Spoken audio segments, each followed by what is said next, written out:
Hello and welcome back to School Attendance Beyond the Percentage. I'm your host, Melissa Warwick from A-Star Attendance Solutions. Today, I'm joined by Faye Henderson, Sunderland Cluster Attendance Lead for Laidlaw Schools Trust. Welcome, Faye, and thank you for joining me. Thank you for having me.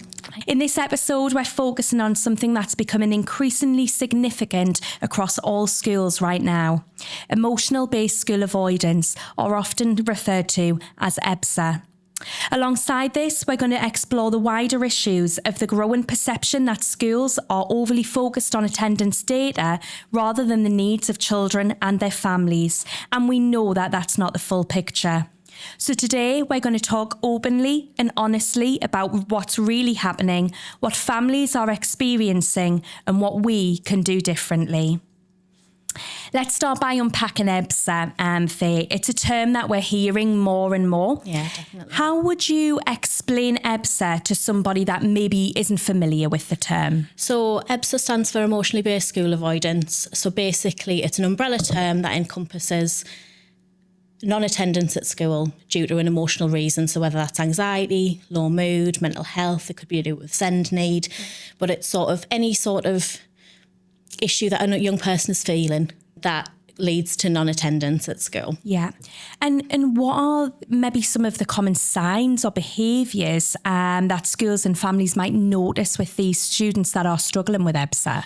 I think at first it can be just sort of a reluctance to attend school. So it might be that a young person's really honest straight away and expresses how they're feeling, or it could be physical symptoms. So it could be, I've got a headache, I've got a stomach ache. It might start in school, it might start avoiding certain lessons or asking to go home quite often. If they know they've got a certain teacher that afternoon or a certain lesson that makes them more anxious. There's a range of different things that could sort of present itself. But I think the main thing is just that reluctance to be at school. Definitely. And I think sometimes there can be some confusion really with EBSA and more traditional attendance issues like truancy. Why do you think it's important that we don't confuse EBSA with more traditional attendance issues like truancy? I think we need to get to the bottom of what the barrier is, whatever the reason behind the non-attendance is, so we can tailor our approach. So those experiencing EBSA need a very supportive, gradual approach, whereas if it is truancy or just a choice-based behaviour, that needs to be addressed differently. Yes, yeah, absolutely agree. And we're seeing an increase of EBSA more and more across schools at the moment. And from your perspective, Faye, why do you think EBSA is becoming more prevalent? I think the pandemic was a catalyst. Yeah. I do think that's where it's sort of become a lot more prevalent. I think that was a big shift for our young people, for society as a whole. Yes. I think mental health has been impacted by that experience. And if you think our sort of secondary students now were going through that when they were maybe in year 4, year 5, they weren't really sort of in their daily routine for a really long period of time. And I do think that has had a lasting impact. And otherwise, I just think more awareness. Yeah. I think schools noticing it more, it having a term that you can sort of define it by. Yes. I think that's part and of that it as wasn't well. around, I would say, even 5-10 years ago. It wasn't a term that we used when we spoke about school attendance. Definitely not. Do you think there's any particular groups of students that are more affected, or is it something that we're seeing just kind of more across the board? I think it's definitely across the board. I work across sort of an all-through school, so primary and secondary. I then sort of support a standalone primary school and an alternative provision with secondary students. And every single school is impacted. I think if there was a key group, I would say transition into secondary year 7 and then following on in from that 8 and 9 probably are the most affected group, just sort of anecdotally from what we're doing. And girls, I think, slightly more affected, but don't get us wrong, I think boys are affected as well. But I think maybe it's with that hormonal shift for girls, that sort of impacts it too. Absolutely. And you touch on that key change between year 6 and year 7, and I think we just can't underestimate the impact that transition and having a good transition can have on those students, not only just for attendance, but their attainment and everything we need to get that right. So let's think about this from a parent's point of view, because parents are so important when we're looking at improving school attendance. What do you find, or what might families be experiencing when their child is struggling with EBSA? I think it's very stressful for families. I think there's typically that battle on a morning because our parents want our children in school. It impacts their lives, it impacts them getting to work. And I think mornings can become very tough. I think they experience a lot of anxiety and stress due to it. Yes. It can impact siblings if that's sort of the sort of environment in the house. And obviously worry for their child's well-being and what's going on for their child, and not really knowing how best to support them. It can be really difficult for families. Definitely, no, absolutely, I agree. And I think some parents can feel that schools are too focused on attendance data rather than supporting their child. And why do you feel that this could sometimes be, especially linked with EBSA? I think the public perception of attendance is quite negative at the moment. I think there's been a lot of sort of press around the punitive side of attendance, the FPNs, particularly around holidays.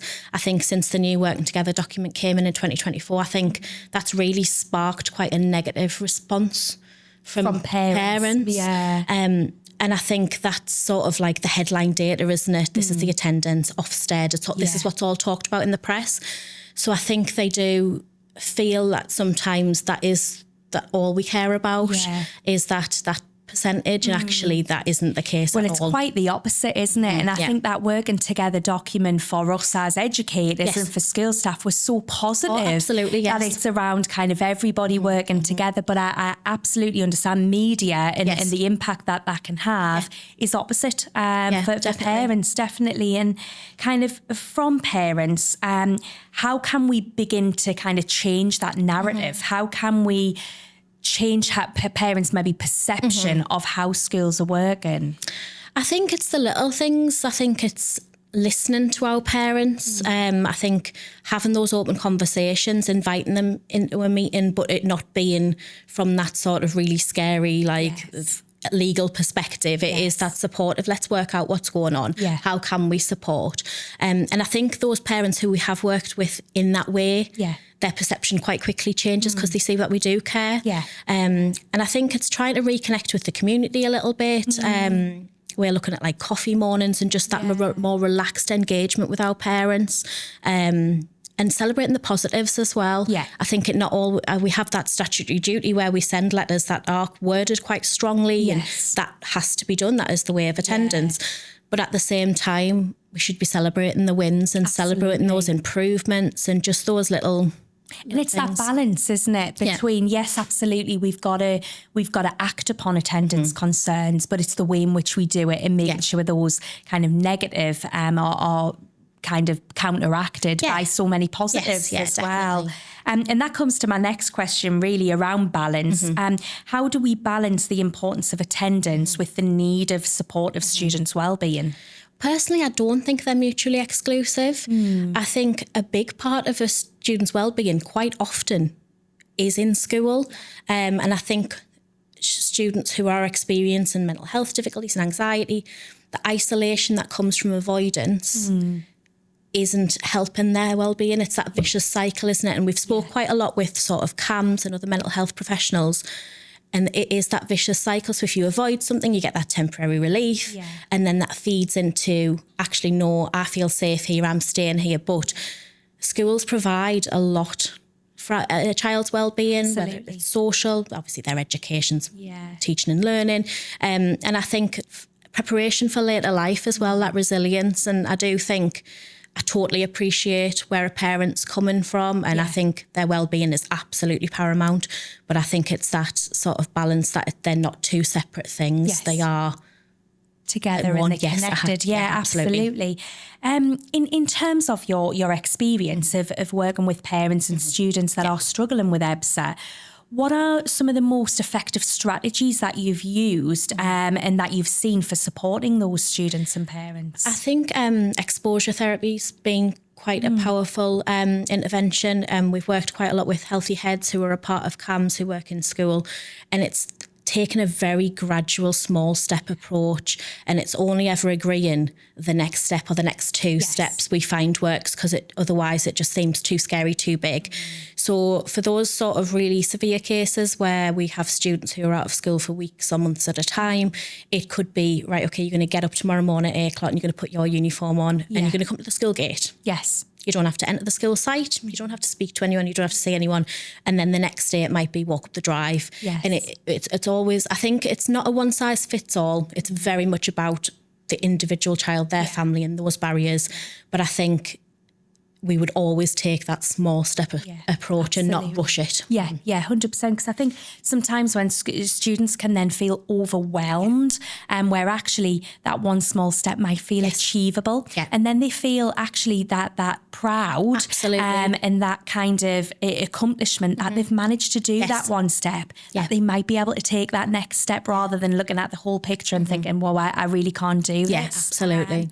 Can you share any, you've just shared one there really, but any examples of approaches that have worked really well in school? Yeah, I think, like I say, this the small step approach. I think also we always try to build at least one safe relationship in school, that one key person, that's always vital. Whether it's someone from the attendance team or whether it's a head of year or it might be SEND support assistant, safeguarding, like whoever it is, it might be their maths teacher. But that one safe person, I think that's always really, really key. And I think another thing that we've done is we've created safe spaces in school. So what we have found is quite common is getting a student back through the doors, back into the school. It's not really always lessons that are the anxiety-inducing part. Quite often it's those transitions or those social times. So we've created a space as part of the attendance office where we have sort of just like fidget toys and some nice colourings, and students like to come and have that quiet, safe space with their familiar adults where they can sort of just chill for that break from lessons, but isn't in the hustle and bustle of the main school. That's been really effective. I think, you touched on COVID, but I think post-COVID, sometimes the busyness of school, I know certainly for working with students historically, that was a huge barrier that we had to overcome because they weren't used to those busy environments anymore, that actually a school dining hall or the corridors could very quickly became very overwhelming. Absolutely. And yes, many students have been able to just adapt to that and get back into that, but absolutely some students haven't. And those safe spaces just sounds perfect for those, and something really little that you can do. It's really simple, actually makes a huge impact for students. In terms of wider staff, not just the attendance team, what role does staff training and the wider school culture play in supporting those students? I think it's absolutely needs to be an awareness from the whole cohort of staff. I think everybody has a part to play, because quite often we're working hard to get these students back into school, and then one sort of bad experience or just someone not quite understanding or demanding where they've been or something like that is important. So we have done sort of whole staff training. I think it's something we can definitely develop more as well, sort of more specific to EBSA. But we do a lot on whole school culture. I know you came in, didn't you, and delivered to our staff, and that was really helpful. It is, yes, absolutely. I think sometimes staff don't really realise the impact that they can make, and kind of maybe just that one comment that they don't even mean to be in such a way, but for a student that has really been struggling, can just knock them back so quickly.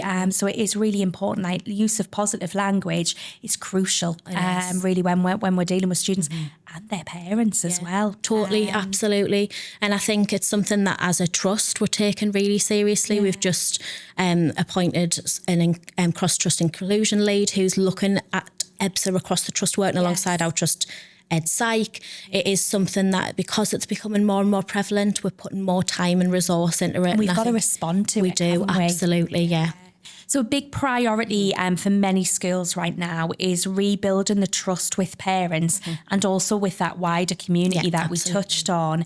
I think sometimes when we reflect, maybe that trust with certain parents has become a little bit more fragile in recent years. What practical steps do you think that schools could take to re-engage parents in a really meaningful way? I think it's something that's really important for us at the moment. little things like we've increased parent voice so we can respond to that.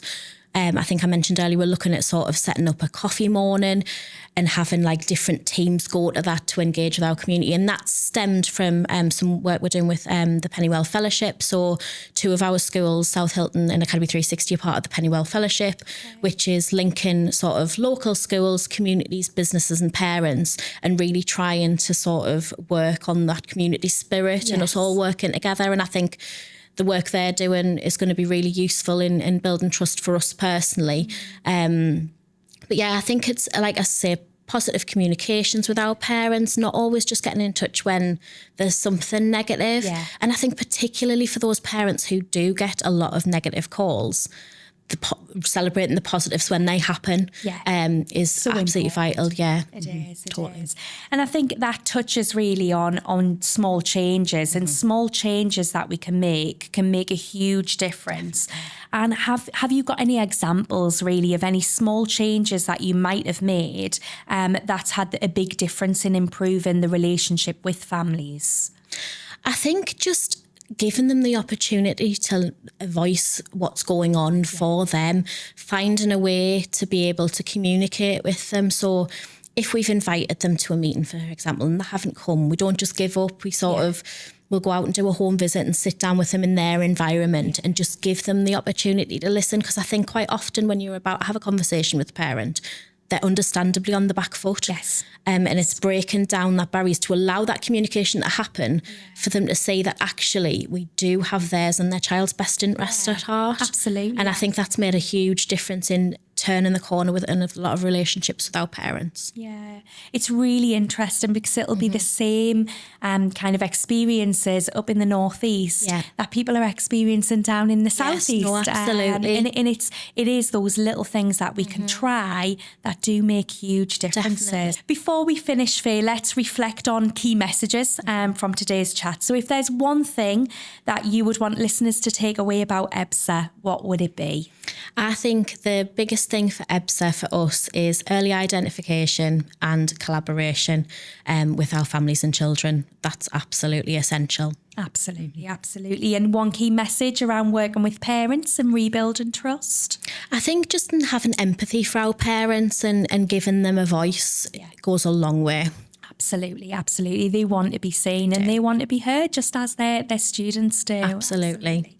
Faye, thank you so much for discussing these key issues and topics with me, and sharing your experience and your expertise in these areas as well. There's been both food for thought and practical takeaways for our listeners as well.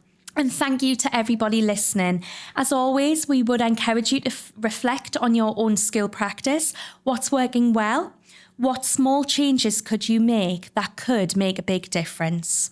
Until next time, stay curious, stay compassionate, and keep going beyond the percentage.